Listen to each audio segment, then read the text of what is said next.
Hey y'all, I'm back. Give y'all a little piece of me. So that's how you can have a piece of my love. No. But yeah. Um when I reached 100 subscribers, I said I was gonna start sharing pieces of me so that y'all will know who is talking to y'all that you cannot see. Although if you look into my stuff on YouTube, there's pictures of me and whatnot. But I just wanted to gradually share pieces of me so that you will know who I am, where I come from, what I stand for, my journey in life, because I'm far from perfect, never will be. Had struggles in life. Some I chose to have because it was my choice to do things.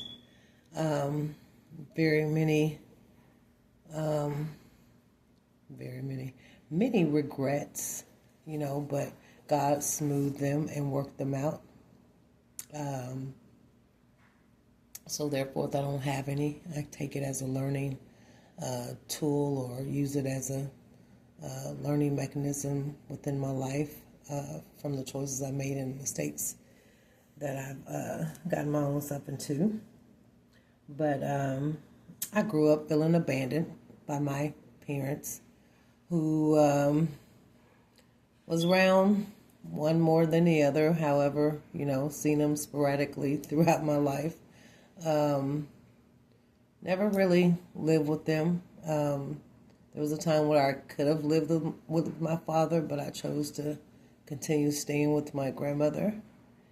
And sometimes, I used to think why, but I don't know. I like the stability, I would assume. The stability and the comfort of being to myself if I wanted to. And believe it or not, I am an introverted person. I love myself. I really do. Since I found me, oh man, I love my own company. I don't have to go anywhere to have fun, okay? But I found inner peace within myself. After a while, I did. But living with my grandmother, I just had my own space.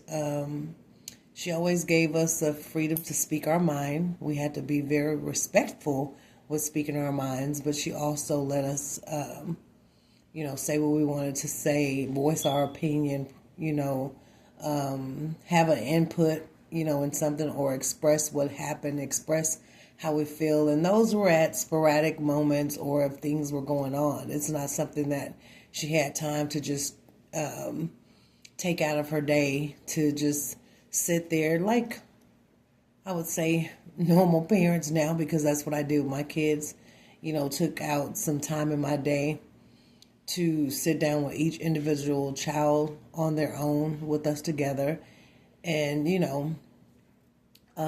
took them on outings separately, just because you have to find out about each one of your children.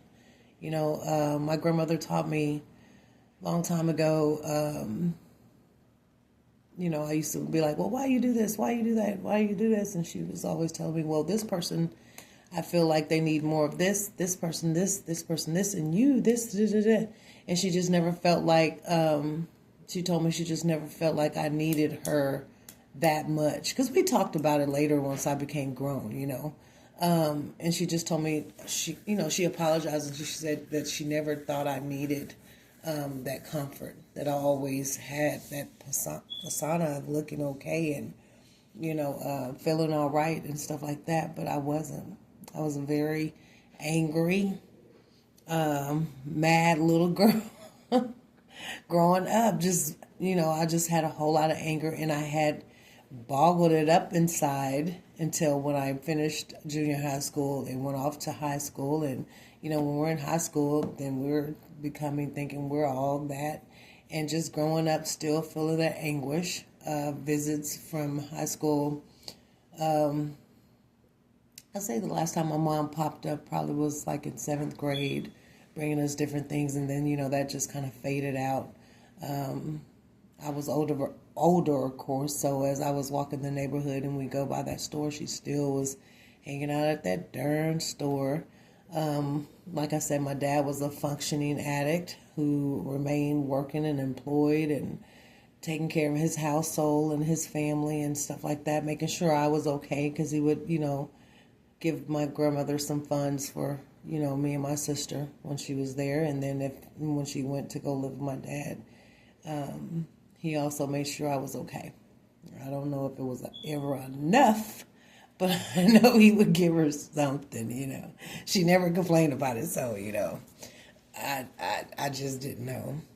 But I think I was in, I want to say either 11th. I think I was in 11th grade. It was in December. I'm not sure if it was the 11th or 12th grade, or it might have been my last year. No, it wasn't my last year in high school, so it had to have been, it was my last year in high school.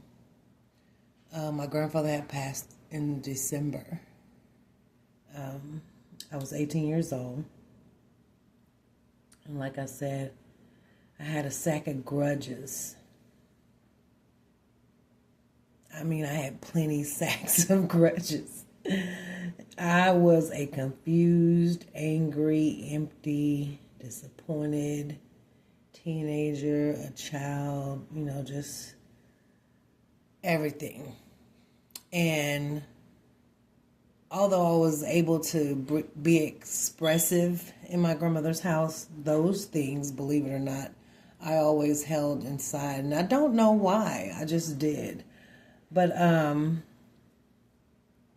being in high school, I knew about the clubs, going to the clubs. I then began, seeing my parents' lifestyle.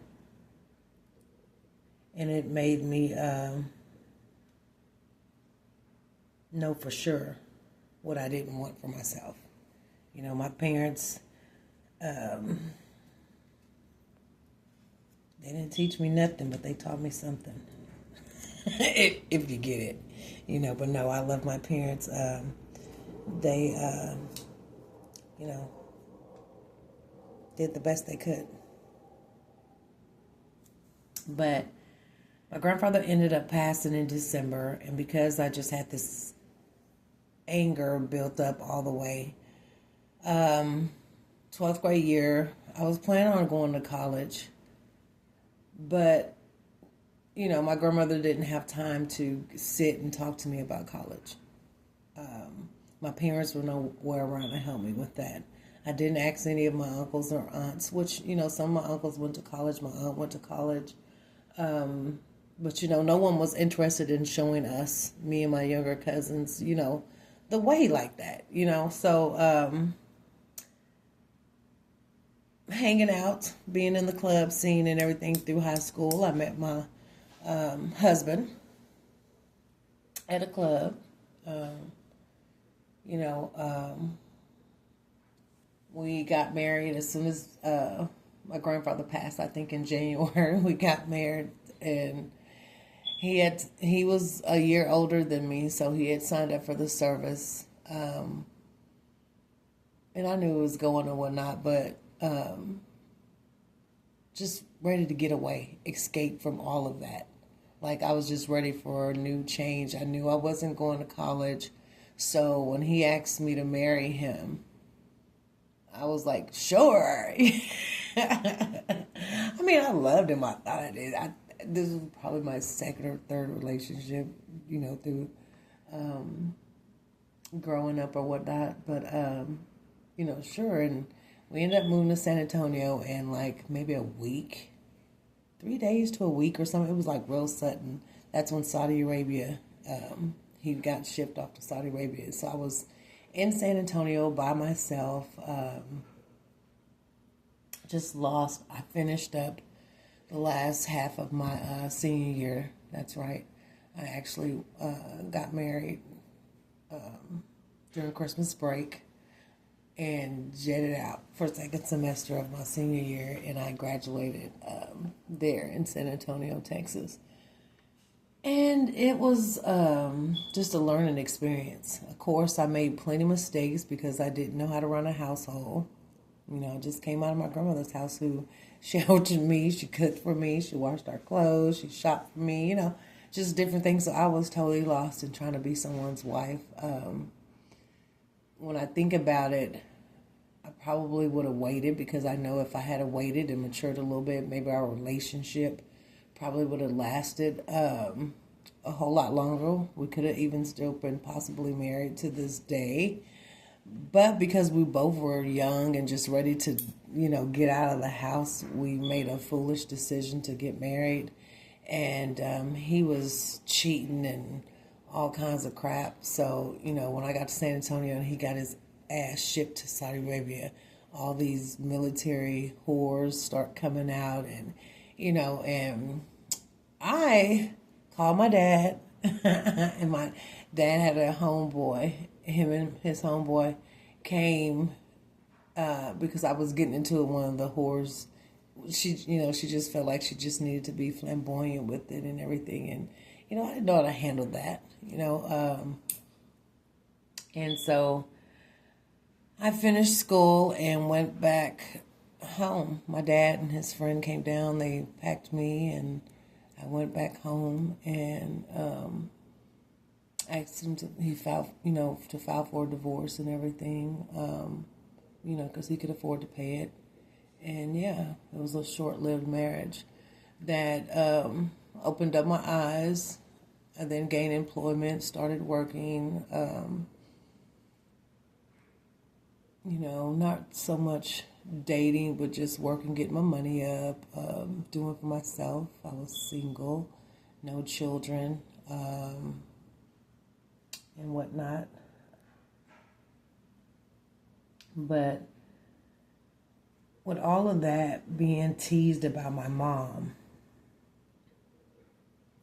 and then having that marriage and it be ruined by infidelity, just the shock of it all, the realness. It taught me how to be private. I didn't want anyone to ever throw anything in my face again. And that came with the girl just, like, I want to wait a minute, I've been in Texas all my life. I wasn't down here, but yeah, I just was like, this ain't what I want.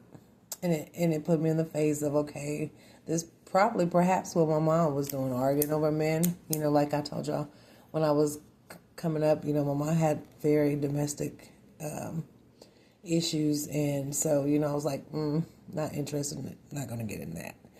And I always had my stepmom. Let's not forget her. She's always directed me and always been available to me whenever I need her. And she would always give me good advice. Did I take it sometimes? Sometimes I did, sometimes I didn't. And that's what everybody's advice. My dad taught me how to just listen and listen good, and pick what you want out of what someone's telling you and decide on what you want to respond to, or, what you don't want to take or not take. And so I just listened to everybody. I became a good listener in my younger years. So, but I just knew that I didn't want to be in chaos. That feeling of someone telling you about your husband and coming up to you with these secrets and all of that stuff. Because let me tell you, before he went to Saudi Arabia, we actually sat down, had dinner with the sister and her and everybody. It was like the fakeness of it all, So he woke me up to see what us women can be capable of as far as with our men, and just a lot of different things went on at the age of 18 that prepared me for what I was going to stand for and what I didn't want, what I wanted. And, I had a whole lot of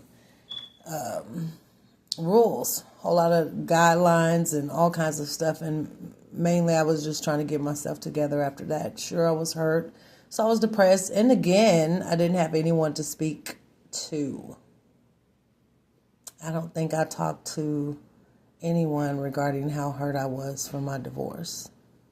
And I was just hurt from the infidelity part.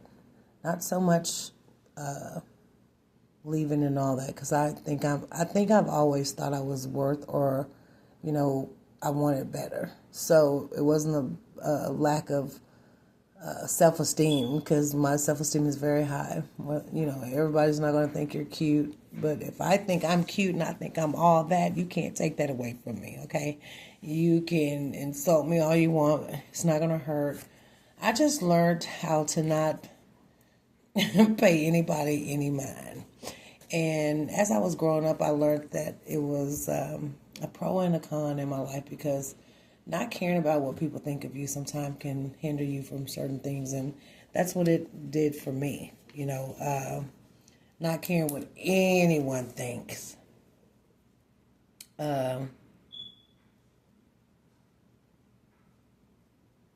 It was a hindrance. And we'll dip into that later, but yeah, I think it was a hindrance in my life, per se. And I'll go deeper into that later. But just so you know, your girl got through elementary, junior high, and high school, and found her a husband, short-lived, and then faced infidelity and all kinds of stuff. And I wasn't raised in a house that fought, you know, like all the time there was fights. Now, in my dad's house, yeah, you go over there and he was getting down. But I didn't go over there all the time, so I didn't see it all the time. So when someone tried to come at me with confrontation, you know, my grandfather and my grandmother both always taught me to talk it out. You know, act in character, be ladylike. You know, you don't have to, you know, act all raunchy and stuff like that. To, you know, you're not going to get nothing accomplished, no way. Do we get anything accomplished by whooping somebody's ass? Really? Do we? In the long run, no. Especially these days, today. Honey, you can't whoop nobody's ass and don't think you ain't going to be able to look over your shoulders. Because you're going to forever be looking over your shoulders, especially if there's somebody ignorant you're sitting up here fighting. So I just didn't believe all conversations were worth my time. And with that, you know, I was trying to compromise. You know, I love compromising. Back then anyway. But yeah, talk it out, work it out, you know, all that kind of stuff. And working the infidelity out, of course. My husband, I think I threw his keys at his face, and the keys went into his cheek and stuck. You know, like, yeah. I've always been a fighter, stand-upper, protector, because I had to protect my sister. You know, but we always had to fight. So, you know, I might leave all that out, but trust and believe I was always getting suspended, always fighting, you know, just acting out, period. You know, that's why when I meet young kids today and they have these loose brain parents, I kind of tend to waver to them more. And I can understand, because I once was in some of those positions that some of these kids I meet that are. So I'm relatable. And I've always had kids. I have 4 kids of my own, so they all had their own individual friends. Sometimes they would have the same friends, but kids have always been around. And I love children, you know. My thing is to make them strong, to believe in themselves. And sometimes there's been some that does go out and prosper, and there's some that made wrong choices, and, you know. But I believe that regardless of how our life is dealt to us, God has the ultimate plan for our lives and the final say for our lives. But we have the choice to either get in line with that or to stray away from it. So I do believe that everything is a choice within us. We choose to do these things as we're going forward. And I thank God for my grandparents, because they gave me that spiritual background that I needed, because when times got hard, I could call up on the name of Jesus. I can lean on the word. I can call him out on his words and ask him to stand on it, to show me, you know, just pour out my heart. Even when I didn't know what the heck I was talking about.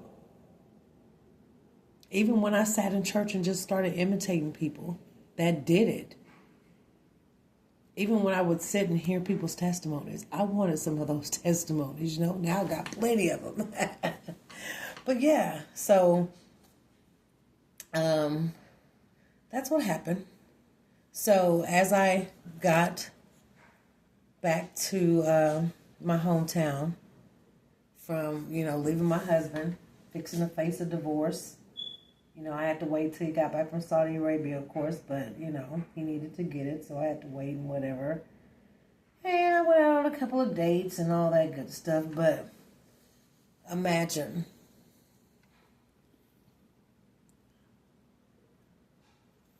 already screwed up, already got abandonment issues, right? Already confused, empty, just angry, just a loose brain child, and got now this that I have to go through.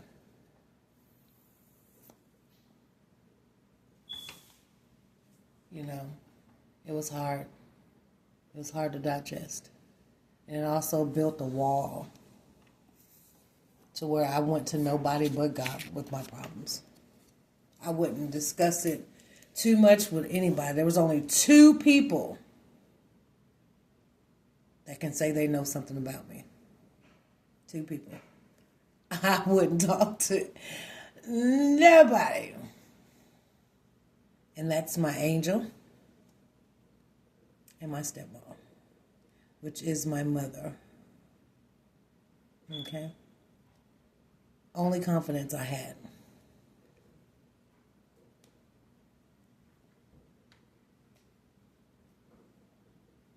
To not hide my feelings and to break down and share with them.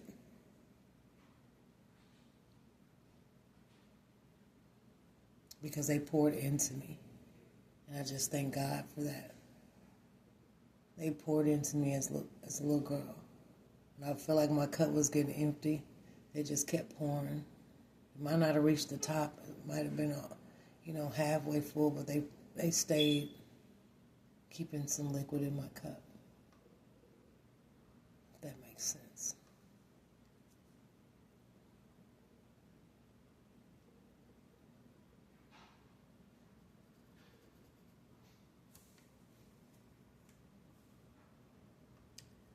But yeah.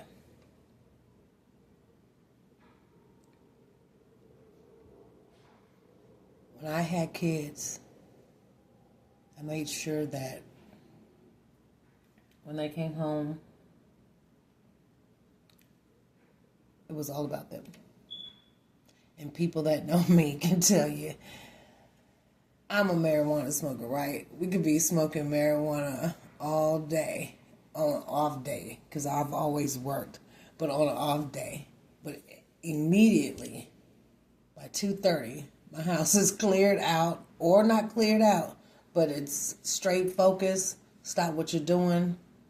Time over. Mommy mode is in.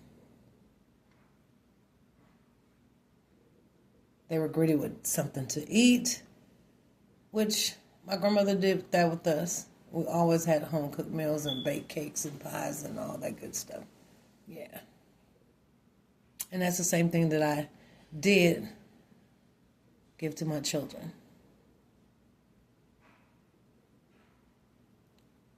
And I would always tell them, y'all owe me 1,000 kisses a day. Although I didn't kiss them 1,000 times a day, but sometimes they'll let me do about 4. And okay, well, you owe me about 500 more, 700 more, whatever.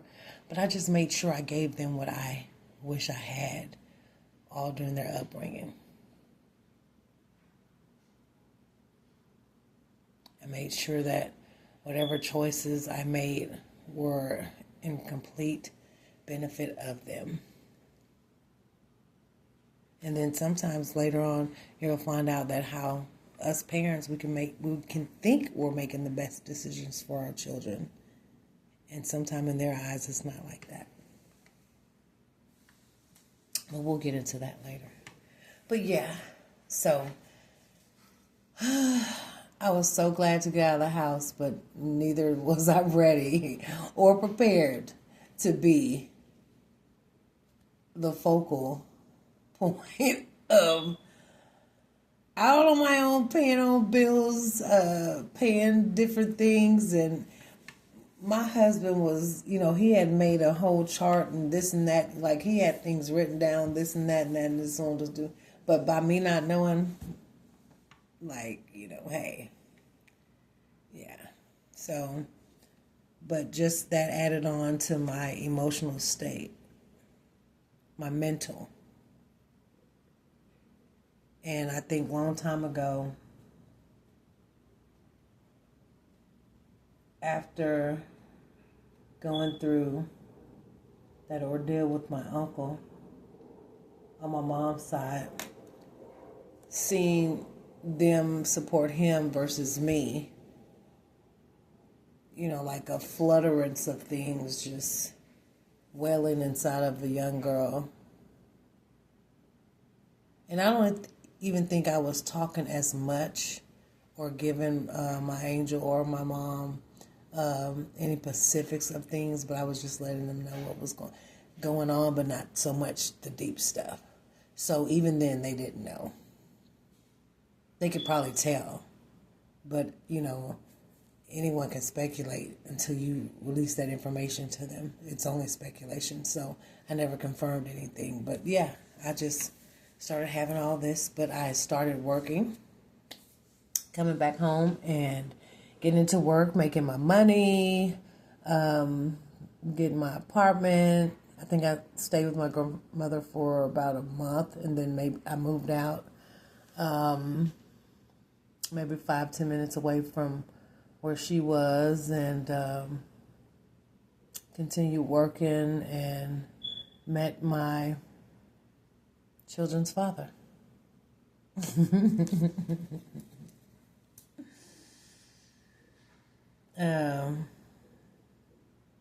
Yeah, we'll save that from there. So I just want to say, and sharing that piece of information, that it is really true if a child ever says, hey, I don't know, I can't even think for myself. Maybe start asking questions and find out why they're saying those things. If a child is constantly in their room and antisocial, maybe find out why. Because I would come out for church and Bible study and choir rehearsal and all those good things, and even go to school, be in PE. I would be involved in those things because I had to. There was no choices in the matter. Things that I had to do, I just had to do. But what I would preferred was to be left the hell alone. So it's always been that way. But I know how to snap out and get to doing what I needed to do. And then, mind you, my grandparents were missionaries, and they were always helping people. They were always going out, doing different things. So, I seen the giving. I had to talk sometimes. Sometimes, majority of the time, we just stood to the side helping. When you're passing out things, you don't have to conversate much, and they helped, the elderly, the younger men and women, even children. And, I seen my grandmother, my grandfather, especially my grandmother, just help anyone that came into contact with them that was in need, or anyone that they seen in need. They just gravitated to those people, and it was always that I leaned on to as far as the way I am today. And the way I have been really all my life. I could not like a person, but if I know that person needs something, I can put my feelings to the side and still give despite how I feel. And I think growing up and seeing my grandmother, them just taking strangers and doing different things, even with people they knew, their church members or whatever, it just taught me there's a bigger picture versus what you feel about this person. Like I always knew how to just leave self out and take care of business and do what you got to do. But until next time, I want to thank y'all for listening. Thank you for subscribing to me.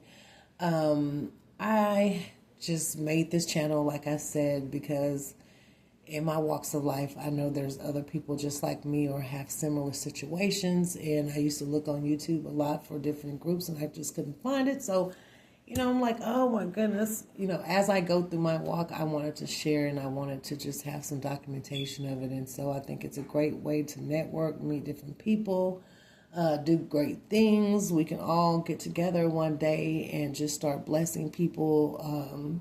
Do some online blessings. I don't think there's not enough online communication as far as being spiritual or faith-based to it, to where we can help out everyone, like build our own community within ourselves and just spread our love and our joy. I know it works because I do it myself, for many years, for many, many, many years. I went out on the freeway or anywhere I seen someone in dire need of a burger or something to drink or whatever there might be. I did what my grandparents introduced me to. That's just in my spirit. It's embedded in me. It's something I can't change. It's just there. I do it right today. So, and I don't worry about it. I don't want any recognition for any of it or any of that. It's just something that my grandparents instilled in me and embedded in me, and it's not going nowhere. But it helped me with my walk with God because I already had a kind heart, a giving spirit, I already had those things, so it wasn't that hard because it's hard giving up some of the things that we want to do still in this world. And, I've had my share of doing some of those things, and later on down the line, you'll find out, so I might be more like you than you thought, but stay tuned. Love you guys, and hit the like button for me if you want. If not, hey, I'm just here to share, and that's my main goal. Share, meet some people, network, help, everybody everywhere. We all can get together. There's always a need for everyone everywhere. I love finding employment for people. I do that right today, no matter what, so it's whatever. We're going to build a community together, community of love, because I'm always going to be a lady. Yeah. Y'all stay blessed. Bye.